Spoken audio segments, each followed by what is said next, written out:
Hello and welcome to another chess video. We have the marquee matchup of the 10th round of the Tata Steel Chess Masters. I am Fidemaster Ingvar and I'm going to review the game between the 16th world champion Magnus Carlsen and the 15th world champion Vishy Anand from India. And they are leading the tournament before this round, 6 out of 9, along with Nepomniachtchi. My last video we already saw what happened in Nepomniachtchi's game, and this was the last game to finish in the round. Let's just dive into it because it's a long game, and Magnus had the white pieces and e4, and not the first time in a game between these two players. We have the Ruy Lopez bishop to b5, and Anand goes with a6. No Berlin here. But here Magnus surprises with, well, I think probably the 5th most popular move, knight to c3. Of course, the main move is here to castle, when we have, yeah, millions of games. But knight c3 was the move that was played here, and yeah, seems like he wanted perhaps to avoid absolute main lines and preparation by Vishy, which has and always has been quite good.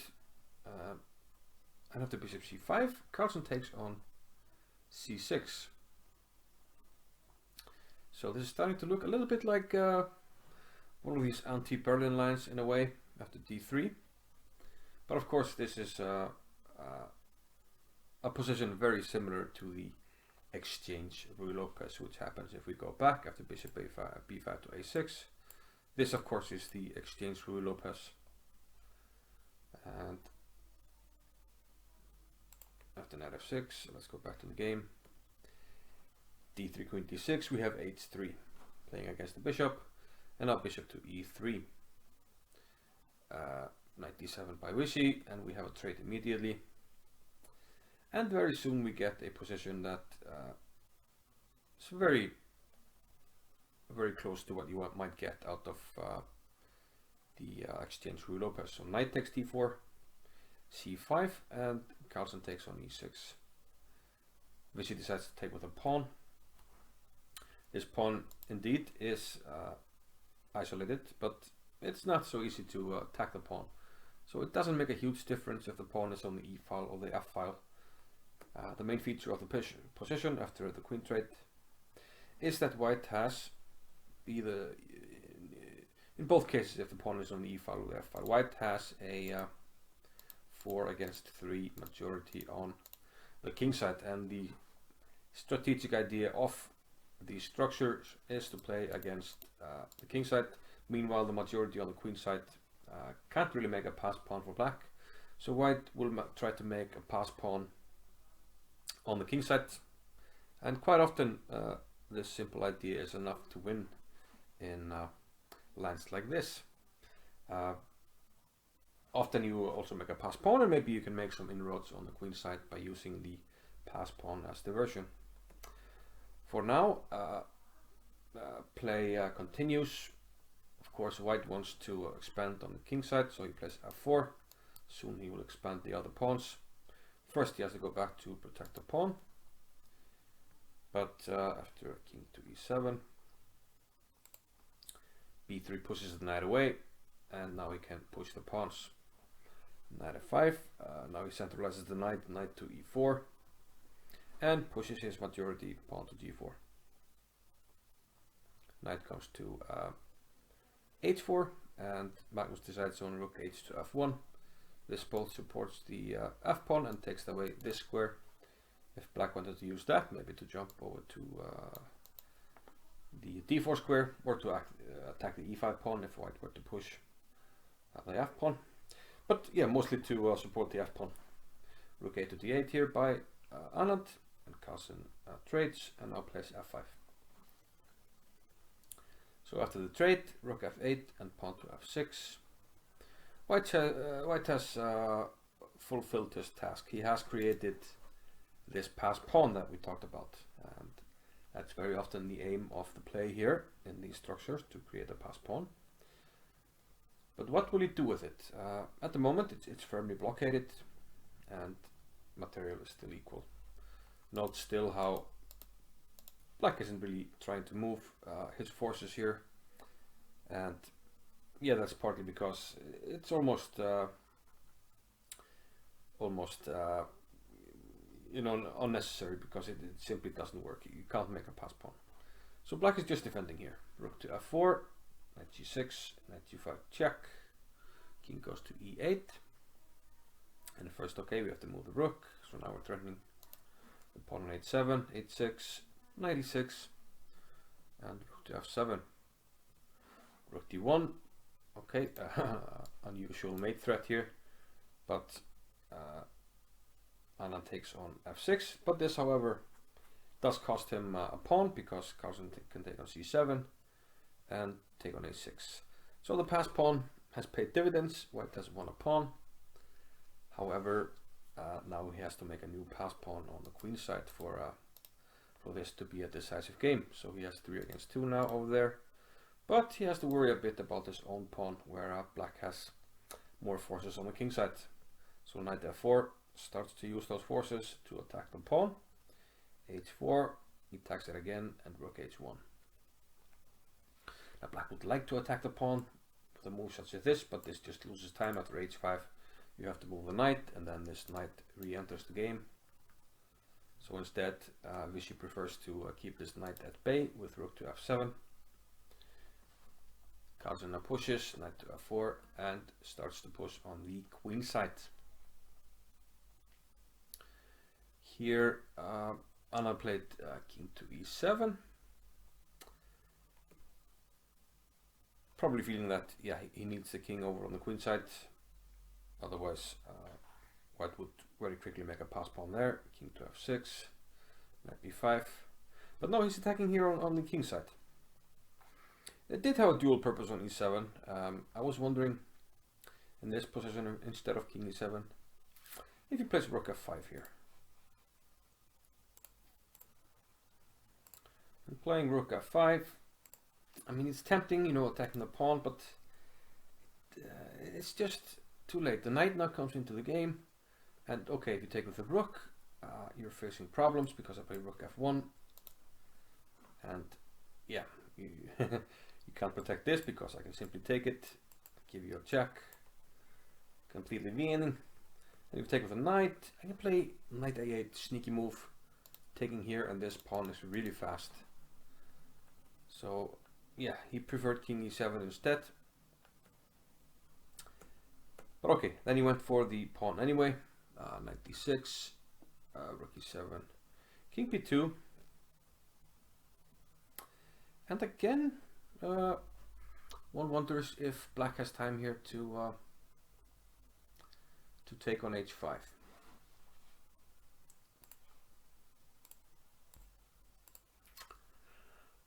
And probably he can, you know, he didn't play it, he played rook e6, but knight takes h5. I don't see any tactical problem here with the move. Probably white would go forward with his king, try to grab this one, must be the idea with king b2. But okay, Vishy attack the knight, knight f7, king f5. Yeah, and now he's starting to lose control of the h pawn, he goes back to it. And now finally he can take it, but the problem is I now have rook h1 check, and I win the h6 pawn. So Carlsen keeps the extra pawn.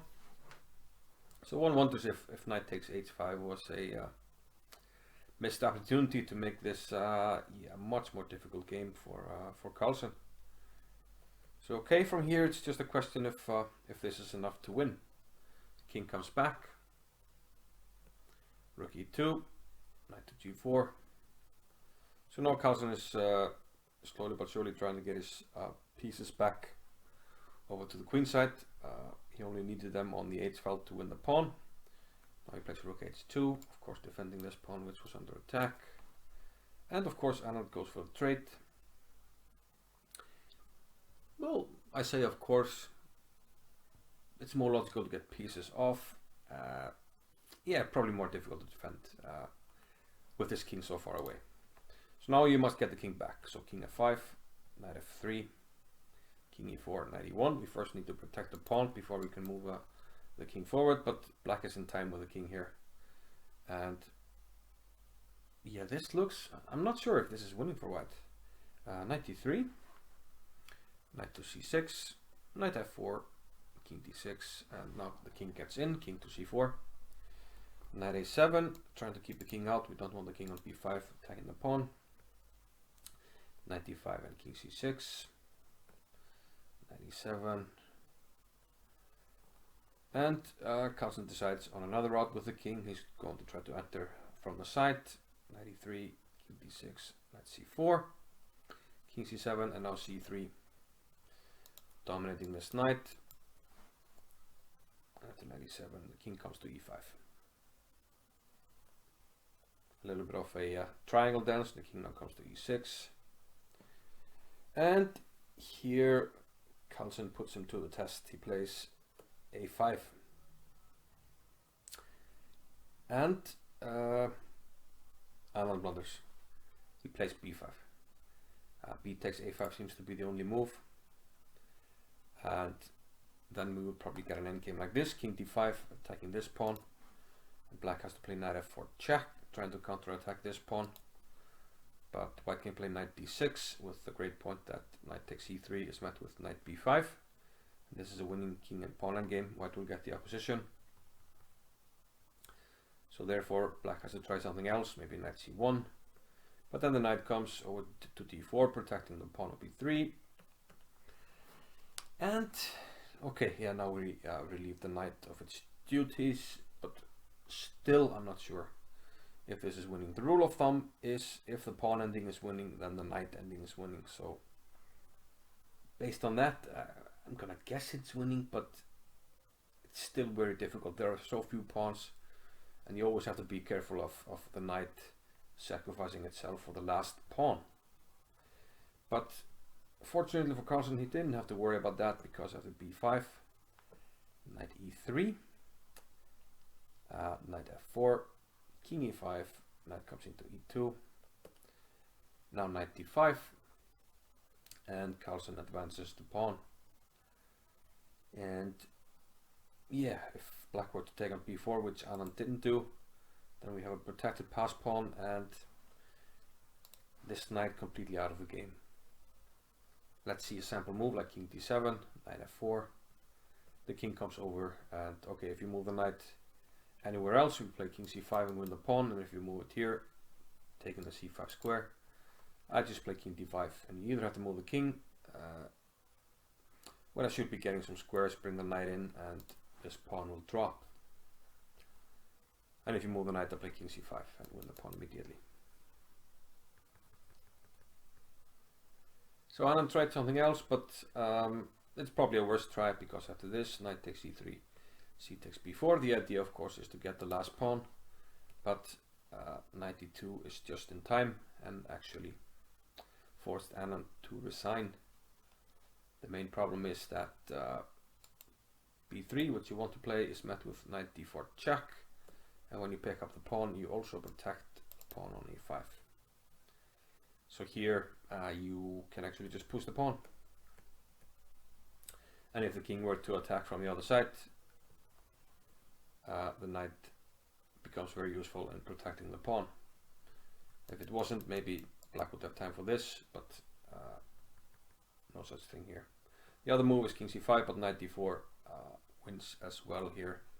The king goes forward, a6, and if you push the pawn, I take it. And we transpose. So 76 moves, and a nice win by Carlsen. And this means that he is now the sole leader of the tournament. But we have a new challenger, half a point behind him, Anish Giri. And it's shaping up to be an interesting last round, because in the last round we will have Anish Giri against Magnus Carlsen, which will be very interesting. But yeah, I think this might be it for me from the 10th round, unless I'm feeling like really energetic, but we'll see. At least for now, I'm saying goodbye and see you in the next one.